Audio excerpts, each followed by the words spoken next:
Thank you so much for coming. We have Ryan McGrath here from PPL. Hello. He's the relationship manager, and I'll just let him introduce himself for a little bit. Yeah, I'm Ryan. I've worked at PPL for about 5 years, various different departments. Started off on the licensing side, then moved to member services. Then I was on the international team. Now I'm back in member services. Fantastic. Thank you so much for coming today, Ryan. Thanks for having me. I mean, you're very welcome. Music Industry Monday is something really important for us because we get to have some exposure to the real industry. And for a lot of students here, I think PPL is a very important one because we have so many performers. Mm-hmm. I teach the music industry landscape class and I get questions about PPL all the time. And we're constantly actually trying to emphasize the importance of it. But I don't think a lot of the artists and performers actually know why they should sign up for PPL. Why do you think all artists should sign up for PPL? Well, for performers, it's important because you have a right to receive revenue when something you've performed on is, used in a lot of different contexts, so broadcast and public performance and things like that. A lot of people know what PRS is. So if you know PRS, PPL is like a similar organization, but we just deal with the recording rights side of things. So we collect for performers on recordings. We collect for recording rights owners as well. So that's like record labels and self-releasing artists as well. But essentially, it's important to join PPL because if you either have performed on recordings or if you own the rights to recordings or sometimes both, if those recordings are receiving any kind of usage like radio airplay or if they're being played in businesses that are PPL licensees, then you could just receive money for that. It's free to join, so there's no fees or anything to join. It's we're a not-for-profit organization, just kind of paying money through to performers and labels. So the fact that it's free to join is a very good point that I was also thinking about making, because whenever I talk to artists, I realize that they don't know that it's free to join. So I was just wondering, what kind of an outreach does PPL do to ensure that there's visibility around that? Because I know that you fund some programs for artists and managers, for example. I know you're very involved in the industry, but do you think there's enough outreach happening to kind of educate artists on the importance of PPL? I think there could always be more. It's only a good thing if people are more aware of their rights. Because performers, it is a right. It's called equitable remuneration. It's like a legal right that you have to receive that revenue. But yeah, I mean, certainly there's a lot of things that we do. We support the PRS Momentum Fund, various other funds as well. We do outreach things like this where possible. So we do talks out and about, not just London. We try and get around the country and sometimes internationally as well. So yeah, it would be nice if more people knew, but we try and do as much as we can. And that's really good to hear.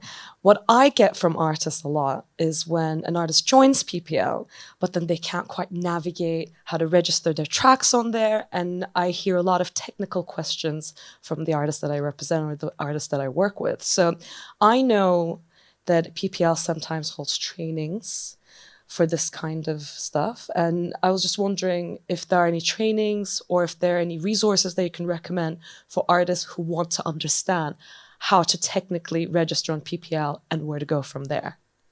Yeah, sure. So on that point first, it's kind of something that we do get, but I think it's kind of inherently what we deal with is very data heavy. So you have to provide us a lot of data.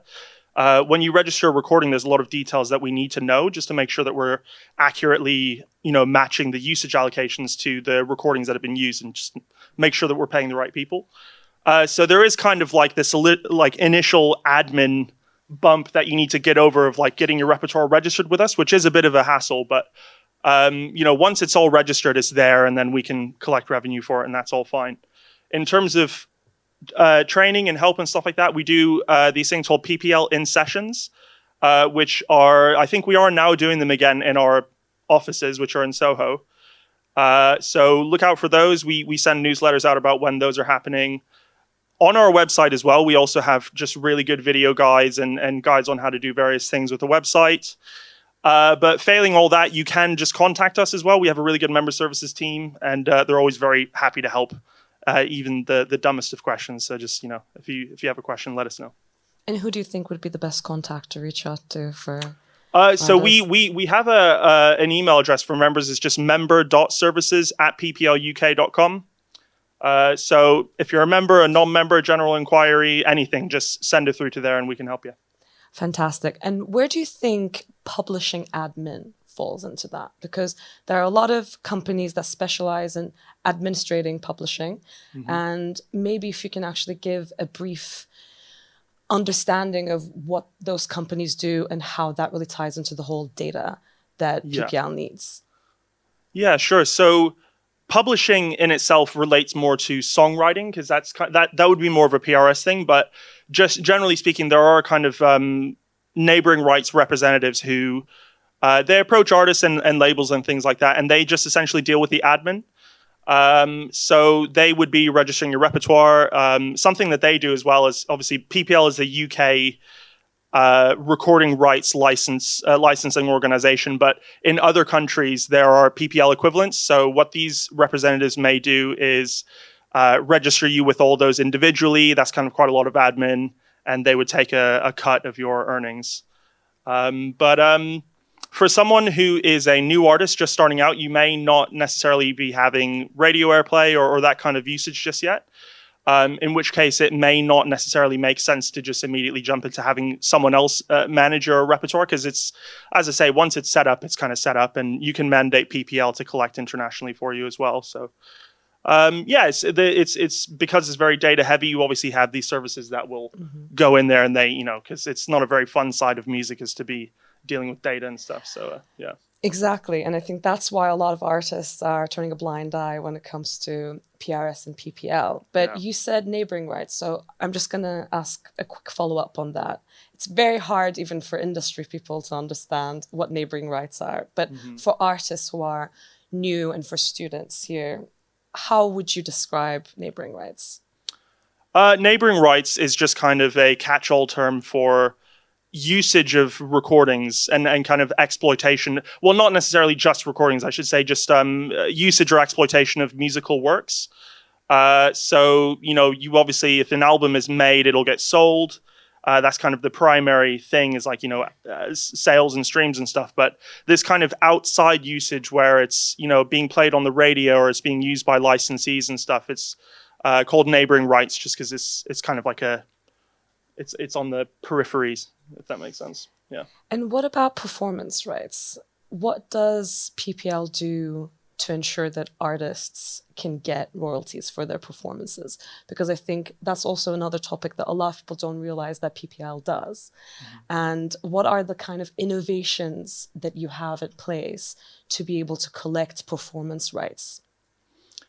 Performance rights, so touching on something I said earlier, performers on recordings, they have this kind of inherent right called equitable remuneration, which is, it's a legal right. It's not even, it's bigger than PPL. It's just kind of this right that you have to, as a performer on something, you can receive revenue when that is, the recording is exploited.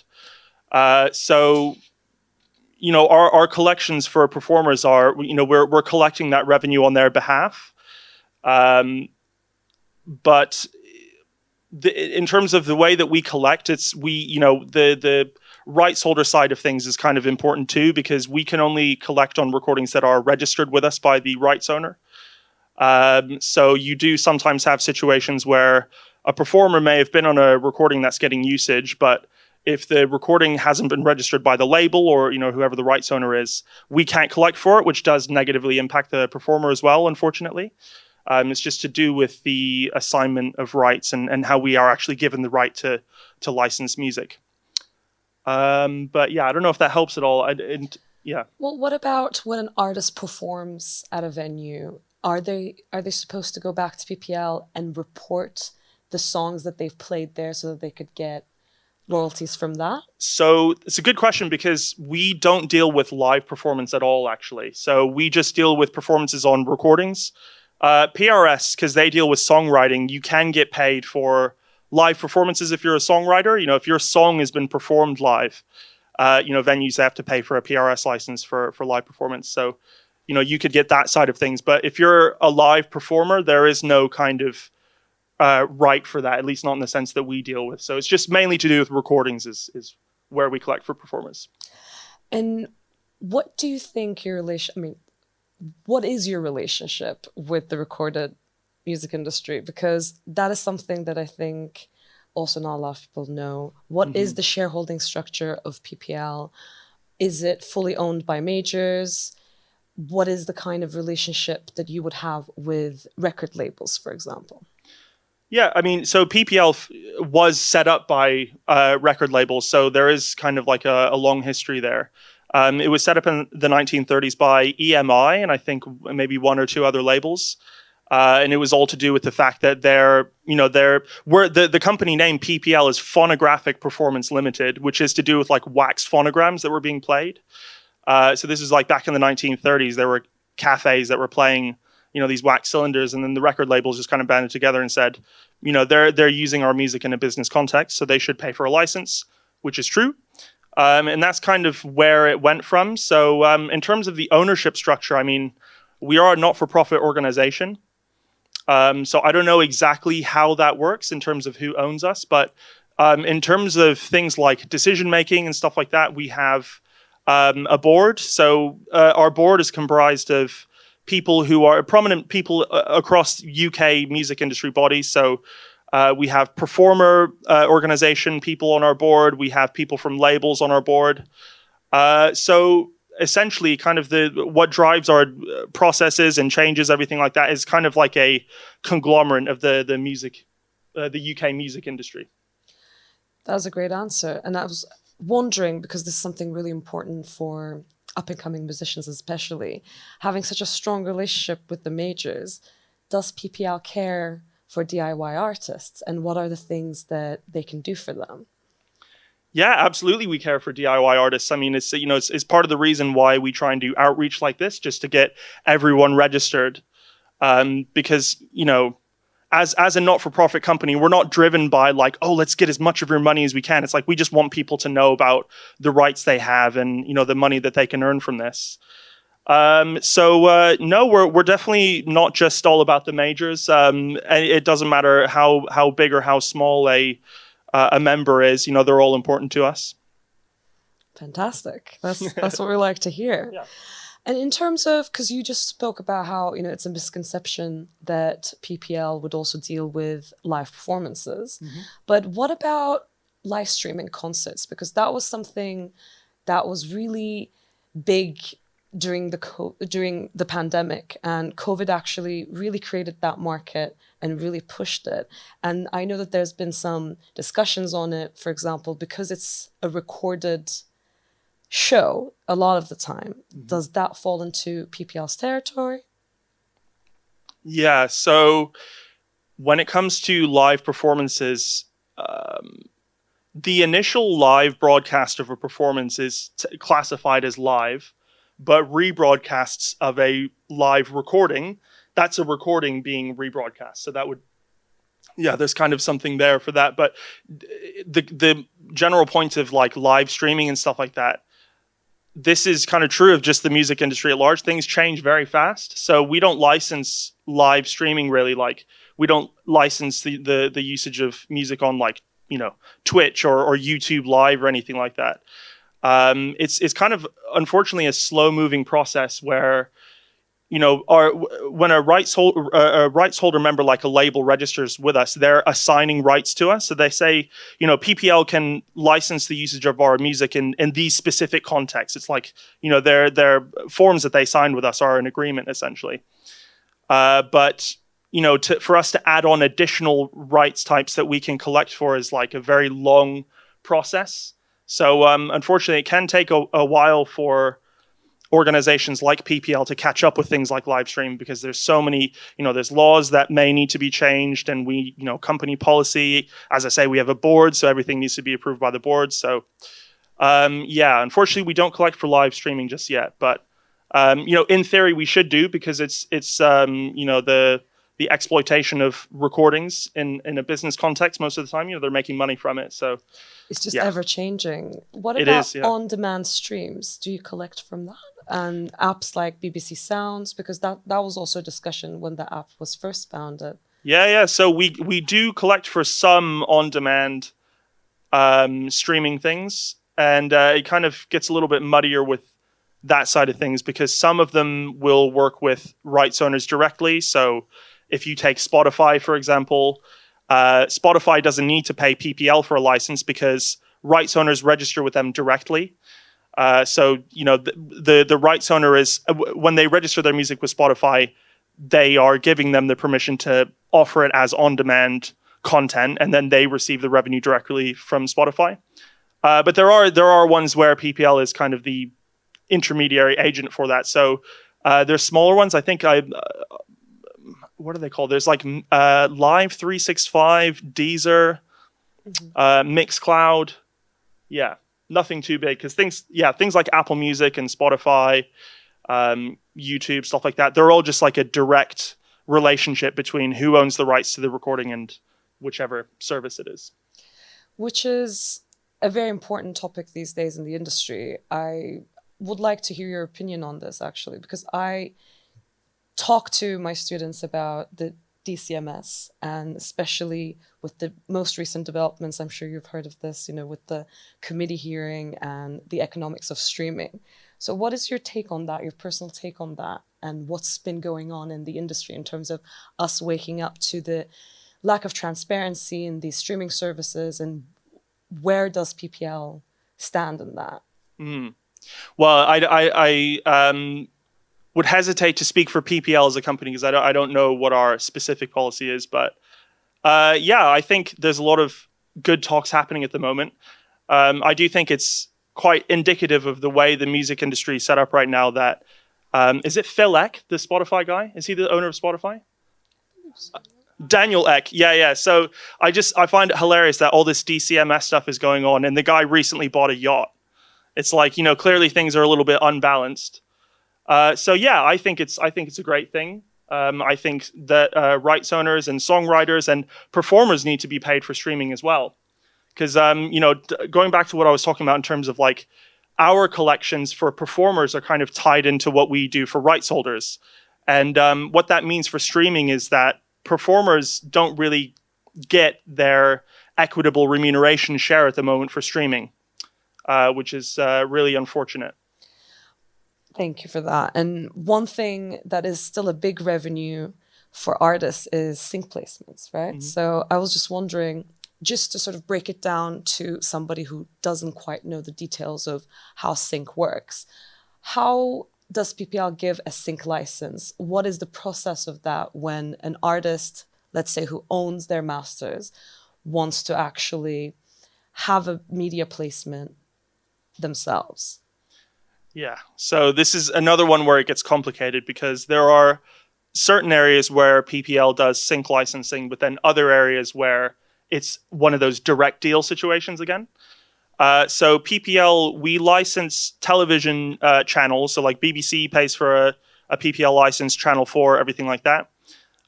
What they pay for in their license is called a blanket license. And what that allows them to do is use any of the repertoire that's kind of valid and registered on our database, and use that within their programming. So it's not necessarily a case of, Channel 4 has this documentary and they want to use this song and they contact us about that, individual track. It's more of just like a blanket thing. You pay for the license, and then that allows you usage of our repertoire. They report that usage to us, and then we pay those allocations. Kind of like, crudely speaking, it's like Channel 4 will pay for their license, and they'll report what they've used to us, and then their license fees just kind of distributed amongst the recordings that they've actually used and reported to us. So you would have a pool of songs rather than doing individual deals with artists and record labels for the usage of a license. Yes. Because in publishing, I guess, and in sync placements, when you use the blanket license, you need to have a PPL membership, right? Because I think a lot of artists who are PRS members and they work with a sync agent, or they work with a publisher, and then they want to pitch for a BBC show. And that would be a blanket license. And for that to happen, they would have to be a PPL member. Yes. Yeah. So for your repertoire to be available in our blanket license, you have to be registered with us as a member, and the recording needs to be registered on our database. Yeah. That's great. So if you want to be on UK terrestrial TV, you need to be a PPL member, but you need to be a PPL member anyway. Yeah, definitely do it regardless of, whether you're getting placements or anything. Yeah. So do you think that, obviously in a time like this, in post-pandemic, what are going to be the repercussions of having such a big hold on live music, and how will that affect the payouts in terms of PPL payouts? So for PPL, we've not been affected by the live side of things as much because we deal with more to do with broadcasters and businesses that play music. So the way in which PPL was hit was mainly to do with what we call public performance collections. So that's everything from like a nightclub to an office or a shop, just kind of whoever's playing music in a business context, we would license them. So we had a massive hit to our public performance licensing. But yeah, it's been horrible in the UK for live music. I mean, I saw some statistic, it was like a third or half of live music industry jobs have been lost now and haven't been replaced yet. A lot of venues closed down. Yeah, we can see a lot of it already, but I'm sure it's just we're going to see effects for years from this. But you were mostly hit because of the venues being closed, obviously. Mm-hmm. And do you think, I mean, do you have a sort of a rehabilitation program or any idea to support venues and support the UK music industry as PPL? Yeah, so there are certain things that we did, particularly last year, where we supported more funds than we did kind of like emergency funds for people who were hit hard. So you had a lot of people like session players who were out of work for like 18 months. So they were hit quite hard. We also distributed revenue earlier last year as well. But for PPL, it's harder for us to offer financial support because we are not for profit. So, everything that we do, we minimize our operating costs as much as we can and distribute as much revenue as we can. So it doesn't leave a lot for things like this, unfortunately. But we certainly try and do what we can. Yeah. And what about artists who become a PPL member, right? And then they're maybe much later on in their career and they only become a PPL member many years later, because I get this question a lot from artists who didn't know that they need to become PPL member. Mm-hmm. Can they collect retrospective royalties? Is this something that you do? So I feel like I'm doing this a lot tonight, but there are kind of like two answers. So if you bear with me, I'll try and break it down. For performers, you can be backdated for essentially, we have like an open airplay period, mm-hmm. Which, you means you wouldn't be able to be backdated forever, but we kind of have this 6-year open period that rolls forward. So at the start of each year, we close off another year and you kind of have this open period of airplay and usage. When a performer joins PPL, you're entitled to be backdated the entire open airplay period. Obviously, if providing the recordings have been registered with us. So a performer could get, up to 6 years backdated royalties. For a recording rights owner, it is more difficult because we can only collect revenue for the usage of recordings when we have the ability to license it.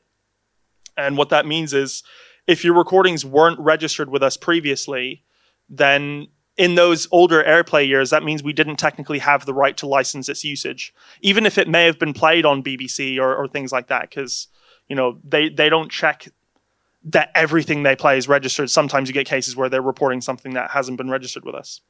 So for a recording rights holder, you could be, let's say if you had airplay from like 2014 to 2018, you joined us 2019, and you registered your works with us 2019, you'd only get revenue from that year onward. You wouldn't be getting the previous stuff, unfortunately, which is another reason why it's really important to register your stuff with us to make sure you can get the revenue for it.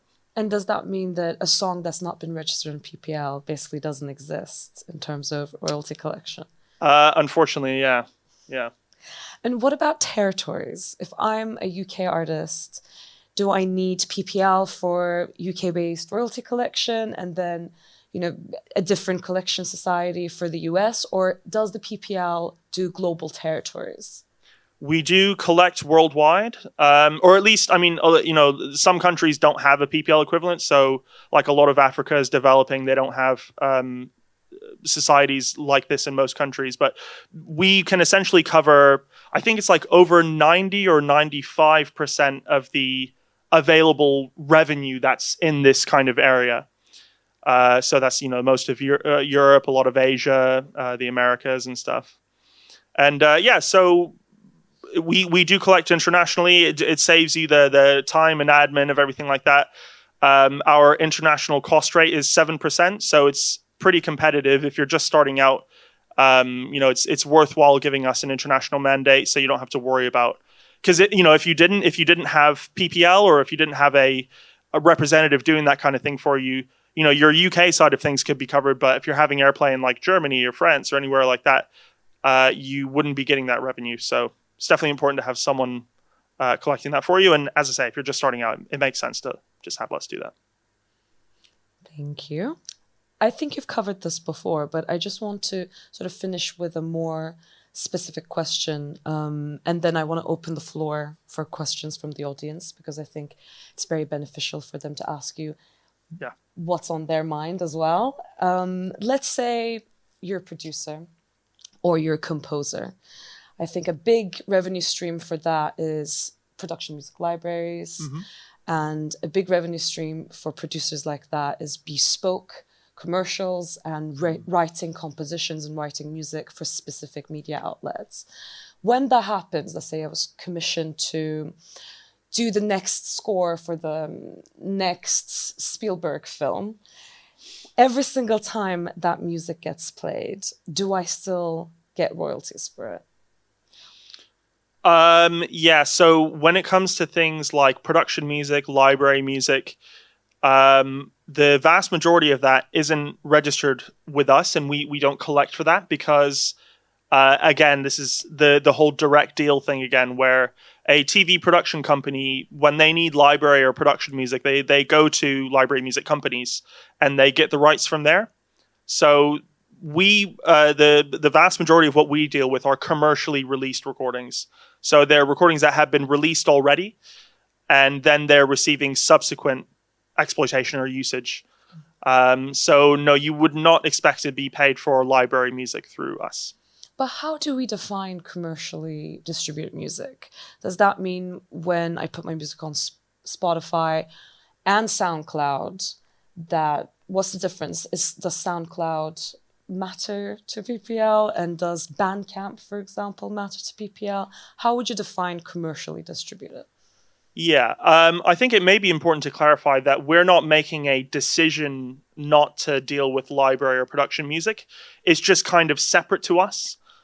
So commercially released just means something that, it may have been, you could call something that was only put up on Bandcamp commercially released. It's just it's music that has been released kind of its own accord, whereas production music is made for a purpose. It's like music that's been made for that program or whatever it may be. Does that help at all? Yeah, it does. Okay. Just a final thing before I take some questions from the audience. I constantly talk about the importance of owning your own masters, especially as an independent artist and an up-and-coming artist. How would you say, and why do you think owning your own masters is really important for an artist this age? If I could be a little bit pedantic, I'm not sure if I 100% agree, because I think owning your masters is a great thing, and certainly in the long term, it's a really good thing to have and be able to do.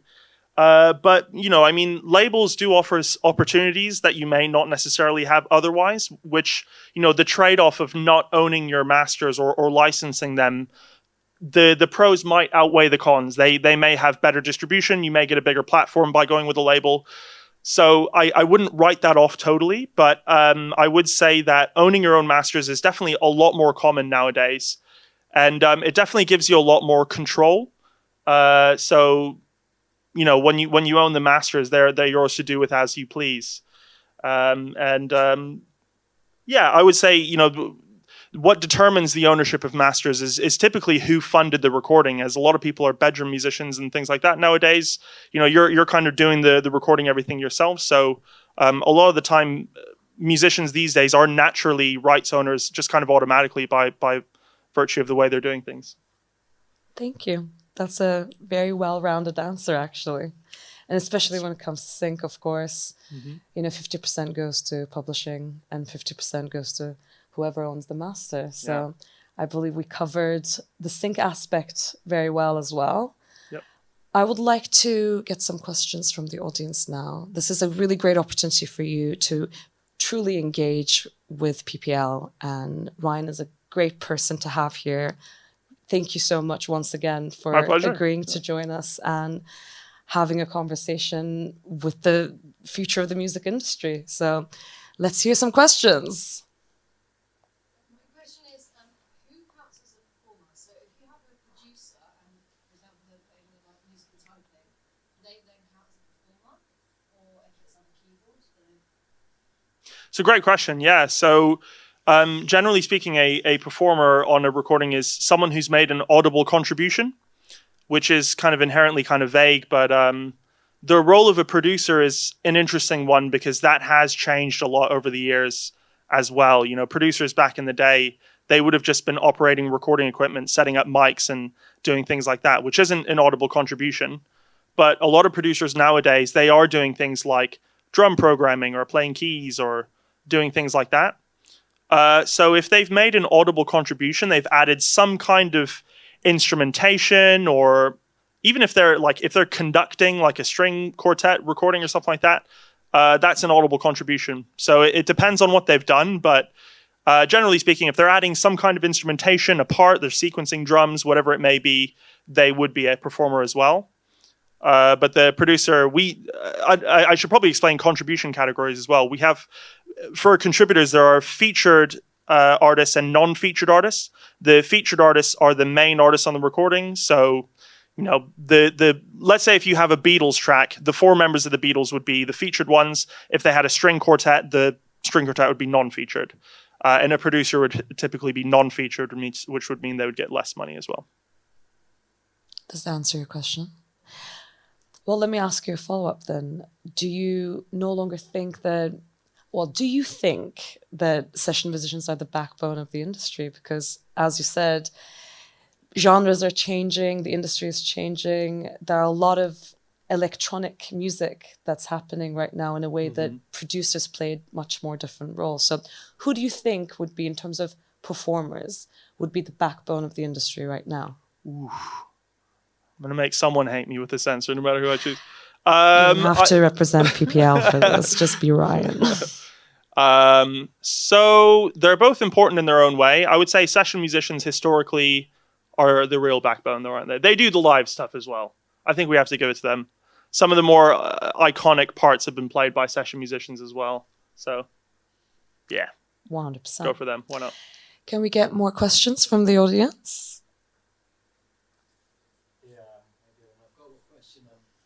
When do I exactly sign up for PPL? Because people always say, yeah, sign up for this, sign up for that, but when? Like after my songs are recorded, or after the release, or just before the release, or like when exactly do I sign up for these things, like PPL or PRS? Yeah, for PPL, I would say so long as you do it the same calendar year as a release comes out, then it's fine. You can do it either side of it, but the key thing is just to make sure that when that recording is available for usage, that it's registered on our database that year. That's right. Any more questions?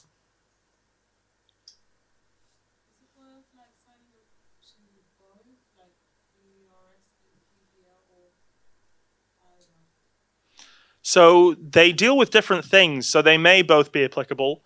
PPL deals with recording rights. So we pay people who have performed on recordings and people who own the rights to recordings, or companies that own the rights to recordings. But PRS deals with songwriting. So if you're a songwriter or a publisher, then you could register with PRS. And if all of those, if both of those sides apply, then you could be with both. Let's say if you're a self-releasing artist, you write your own music and you record it, you do everything. PPL and PRS would both apply because you own the rights to the tracks, you performed on them, and you're the songwriter as well. Once again, a follow-up from me on that as well, Ryan. So let's just break it down. I have an independent artist and they are also self-released. They go on, DistroKid or Spin Up, and then they release their own music. How is the royalty collection from PPL different than the cut that they get from releasing their music from Spin Up or DistroKid? Different in what sense? Sorry, what do you mean? So let's say you release your music and every single month you get a report from, let's say, AWOL, because before Sony bought them, of course. But let's say when you were an up-and-coming artist, self-released on AWOL, you get a report from them every month and you get money from the streams that you make or whatever revenue that song makes, right? So how is that different than the money that we get from PPL? I think a lot of artists don't know the difference between why they need to then register extra with PPL to get more money.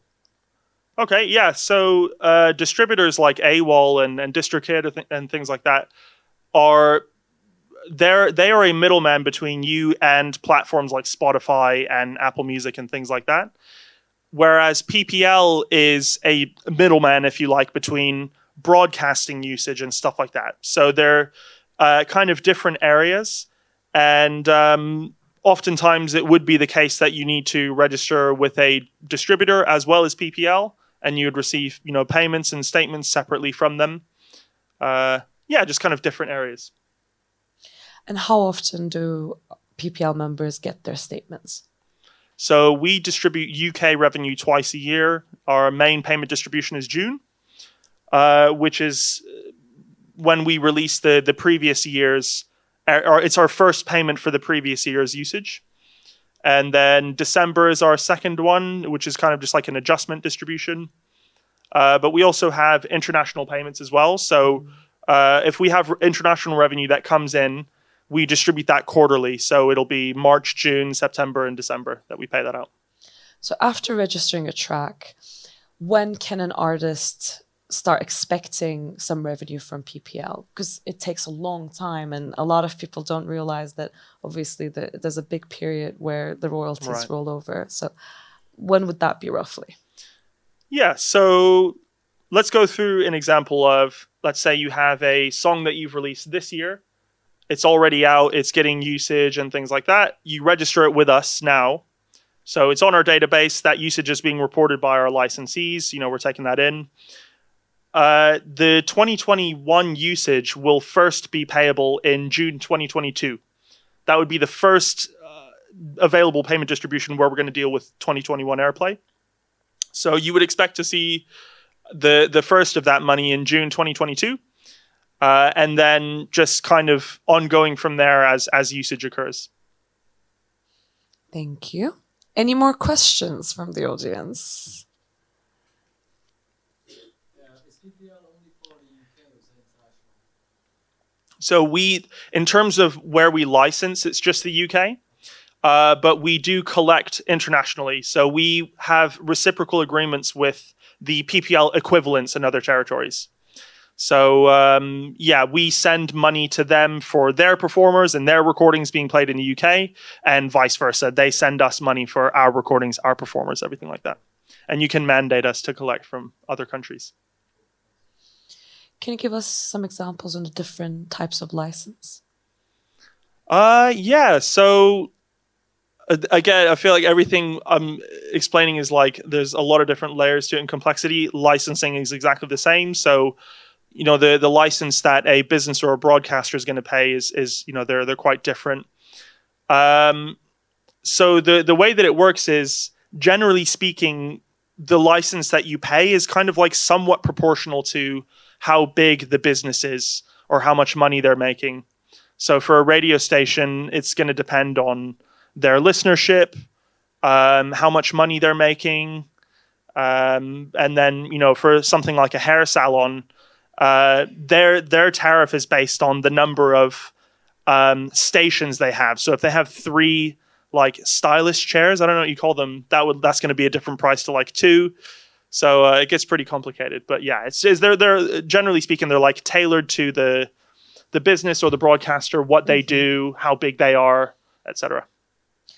And for, let's say, a hairdresser salon, to be able to play a recording publicly, is that a PPL license or a PRS license? It is both, because going back to the whole two sides of it thing, there's the recording rights and the songwriting rights, the composed work. When you're playing music in a business, you're using both rights, so you need we have joint licensing now, so it's called a PPL PRS license, but it covers both sides of the rights. What a fantastic development for the I industry. know, yeah. It was just a bit ridiculous. For years, PPL and PRS on the public performancing side were licensing exactly the same businesses, but just like doing it separately. So it was like double the cost for no reason. So yeah, we've joined it all together now. Any questions? In some places, isn't the PPL PRS like one organization? It doesn't operate as two separate organizations. Well, we are separate organizations. So PPL and PRS. Like one organization together, like there's SACEM in France, I think. So yeah, in other countries, I think generally speaking, you'll find that recording rights societies and publishing or songwriting societies are typically separate. There may be some where they're joined, but yeah. Yeah, exactly. Oh. So do you not collect for like advertisements and stuff in other countries as well, or is that just something? Well, we don't collect for advertisements at all. So this is another one where when a company wants to make an advertisement, they contact the owner of the recording directly. So we don't license for usage in advertisements, but let's say if it was a TV show, if we're collecting for usage in a TV program in the UK, we could collect for usage of a TV program in another country based on what that other society is doing. We license from a lot of the same sources, so it's quite similar across the globe. I think it would be beneficial to kind of remind people of the outlets that PPL does license for example, broadcasting, blanket license. Yeah. So we do broadcasting, which is radio and TV usage. And then public performance is when I mentioned about the businesses playing music, like nightclubs, offices, things like that. Those are the main ones. So broadcast and public performance is like the vast majority of what we do. You do have other kind of smaller rights types, which may fall under, there's things like non-interactive web streaming, which is stuff like Pandora, where it's kind of like it's not radio, but you don't really control it. There are smaller things like that, but just to keep things simple, I think the vast majority of usage, the vast majority of revenue is public performance and broadcasting. Thank you. There was another question here.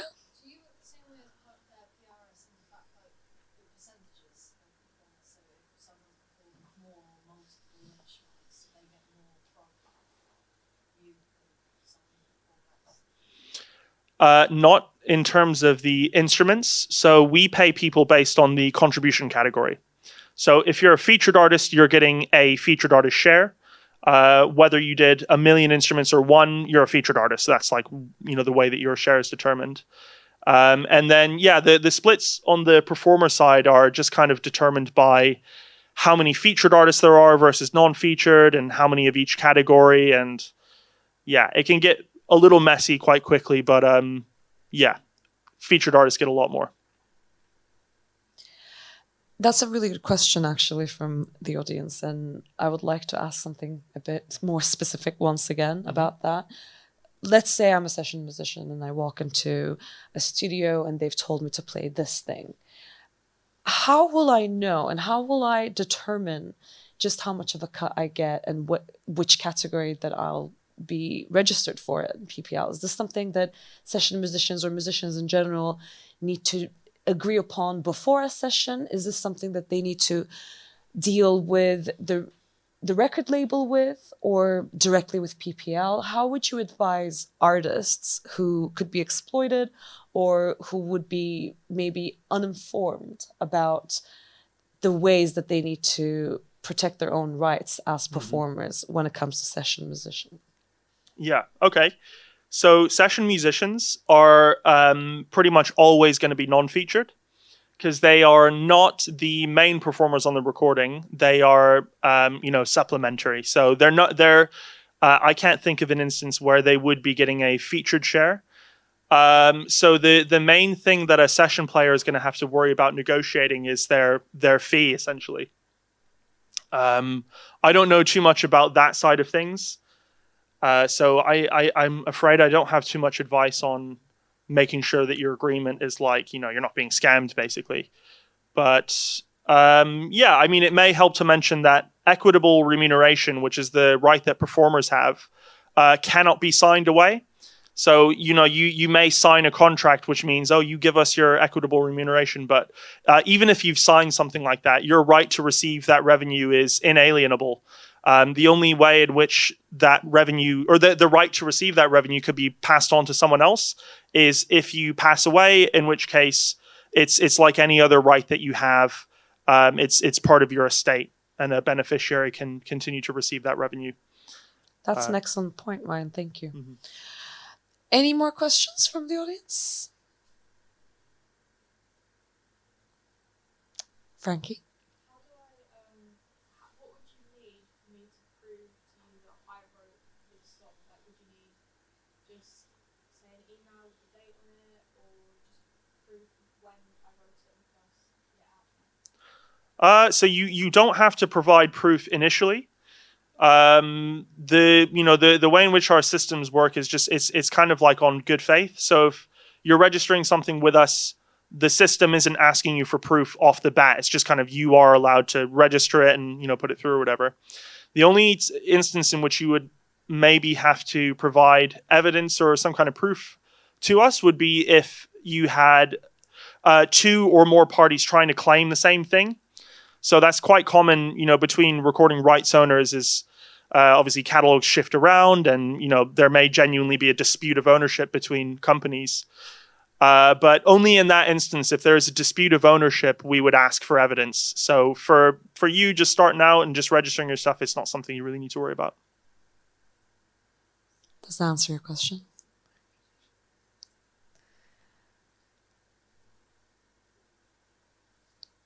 Any more questions? Okay. So I think we understood how important it is to register for PPL today here. I feel like I've bombarded people with info. No, but it was very helpful, Ryan. And, Good.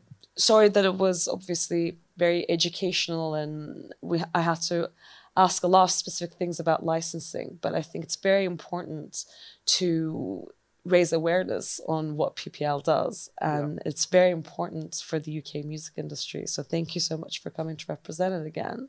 Thank you. Finally, before I leave things, do you have any advice for young musicians or music students here at LCCM? Do I have any advice? Register with PPL, first and foremost. It's free. It's easy. Go ahead and do that. In terms of general advice, I don't know. I don't see myself as being particularly profound or insightful, so I don't know if I have anything useful to tell you other than do what you love, make the art that you like to make. That's the only way it's going to be genuine, so that's all I'll say. And register for PPL. And register with PPL. Thank you so much. Thank you for joining. And I would like to invite you to Box Talks this Wednesday at 7 p.m. It will be once again here in this venue. So if you want more insights and even more knowledge and information from the music industry, then come back this Wednesday. Thank you. Yeah, give a round of applause for Ryan.